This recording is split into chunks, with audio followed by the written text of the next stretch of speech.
Hello, my chicklets. Thank you for stopping by. Today, we will be reading day 12 in our Soulmate September series, where you and your soulmate can see each other in your dreams each night. This story is called Summer Once Again. Patton used to like the summers. He used to like the warm summer nights looking up at the stars and running around with other children. He used to like the cold water of the streams as he splashed around and played with the animals. All of that stopped when the drought killed all of the town's crops. The Dragon Witch had the ability to bring the crops back, breathe new life into them.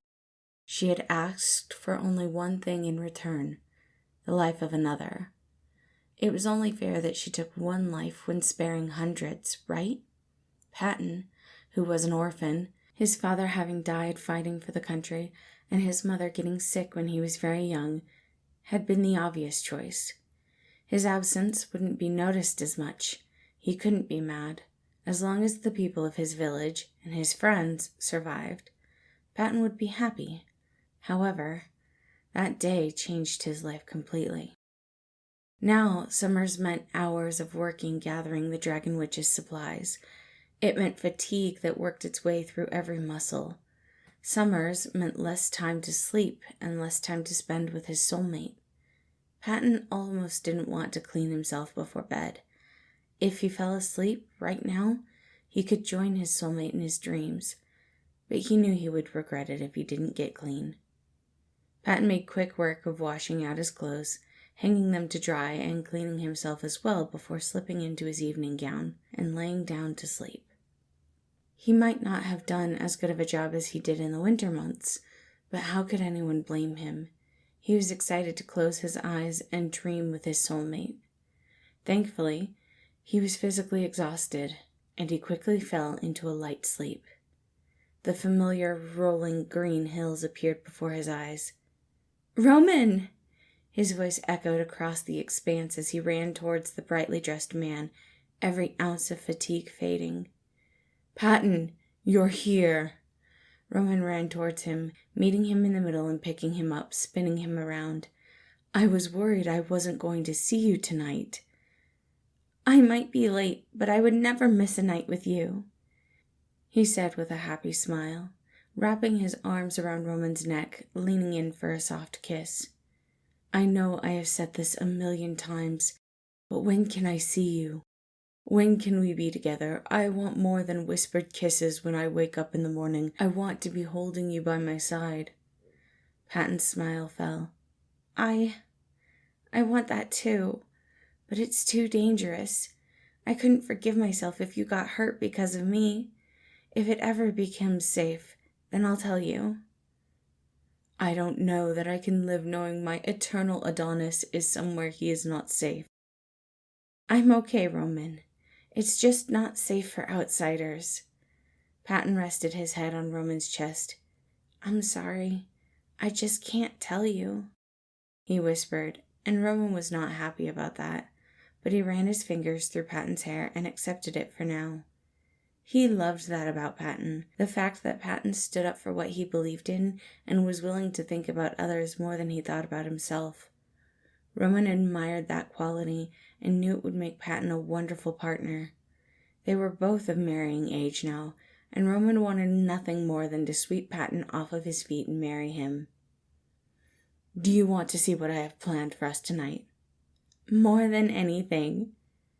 Patton smiled into his chest, not willing to let go until he heard the bark of dogs, soft little barks, not the loud thunderous sounds of full-grown dogs. "You conjured puppies?" he asked, eyes sparkling as he stumbled to get out of Roman's arms. "Shh, don't tell anyone."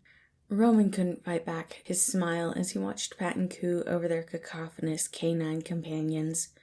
He wanted this for Patton, inside and outside of their dream world. He had yet to tell Patton that he was a prince. If he could just find his other half, he could truly give him the world. But for now, their dreams were the only place they could meet. Patton was okay with that. Patton was okay with the stolen kisses and dreams and a world they could make, where only the two of them existed. Patton was okay with the way things were because he didn't know any better. He didn't know what would happen if Roman came after him. He didn't know what would happen if he tried to run away. This was enough for now. Maybe it wouldn't always be, but for now, it was. The two of them spent the rest of their night playing with the pups, cuddling each other, and just basking in the happiness of being near someone they adored. Morning came too soon, as it always did. "I have to go," Patton whispered, his fingers curling around Roman's. He knew what came next, the same words Roman always said when they had to say goodbye. "My darling, can't you stay just for a little longer?" He wanted to stay, but the world wasn't always kind like that. "More than anything, I want to, but you know I can't." Patton's hands ghosted over Roman's cheek, giving him one last kiss before feeling the pull of morning. It hurt. It always hurt to leave Roman behind, to know that when he woke up, he would not see the face of his love for many more hours. The summer made the gaps so far in between.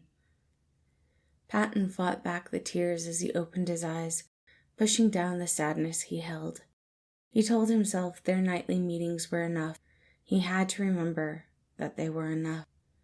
When he finally opened his eyes, he was once again laying on the floor where he had fallen asleep, listening to the sounds of the morning and the shuffling of the dragon witch upstairs.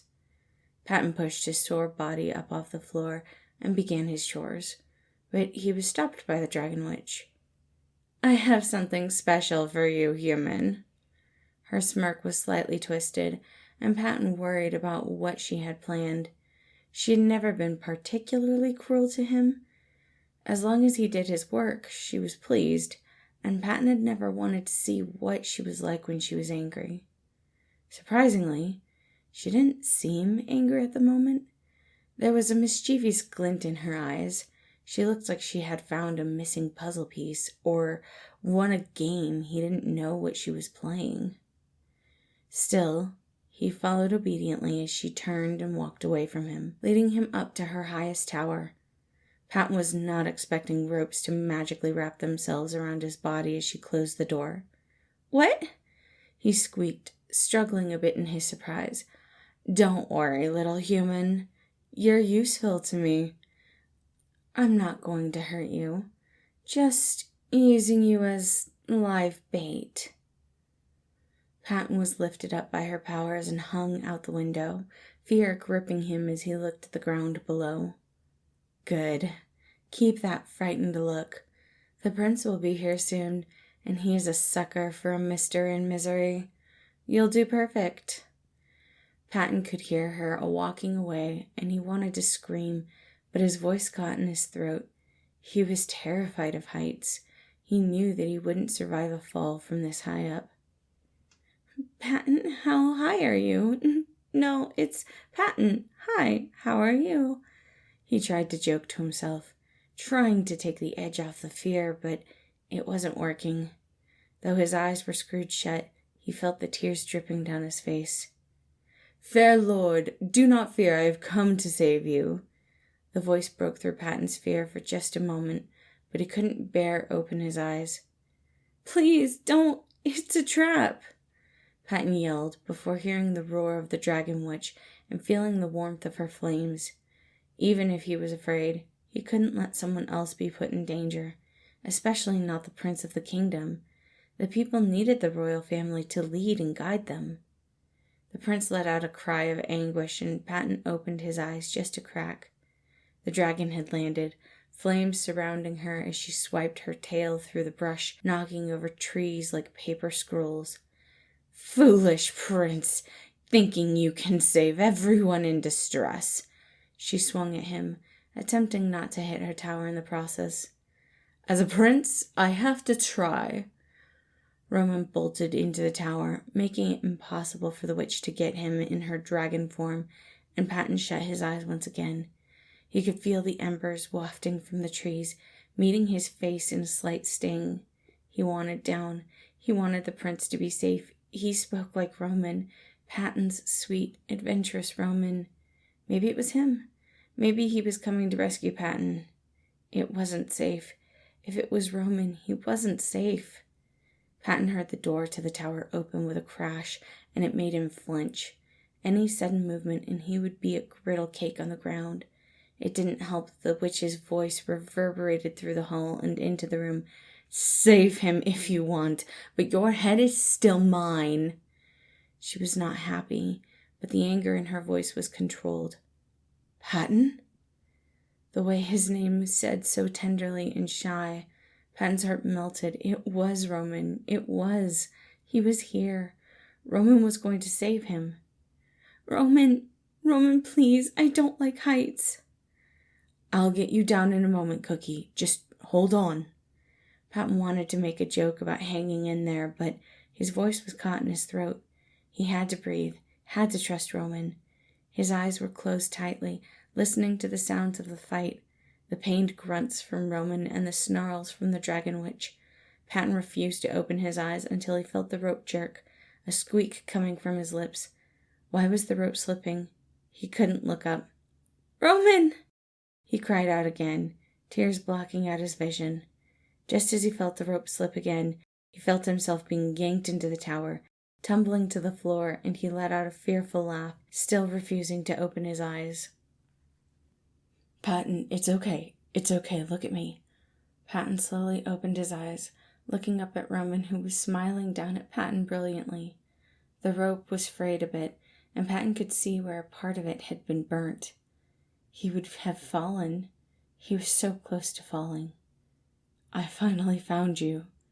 Roman had such a self-satisfied smile on his face, but the fight wasn't over yet. The witch lunged at him, many of her spell components destroyed in the fight. But Roman had a renewed sense of strength. He let go of Patton, quickly turning and stabbing the witch through the heart.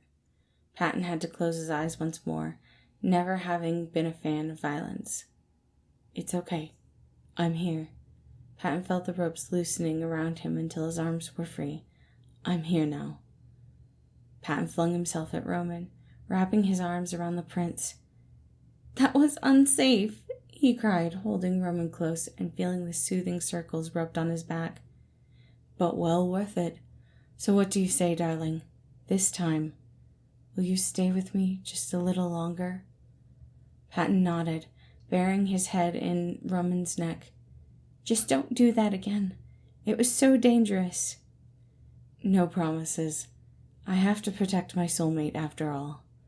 Roman scooped Patton up into his arms and began walking down the tower. When the summer sun touched Patton's face, leaving the tower and the witch behind, Patton thought maybe he could learn to love summers once again. Thank you all for listening. Again, this was Summer Once Again, our 12th day in the Soulmate September series. I do hope you all enjoyed it, and I hope you have a wonderful day.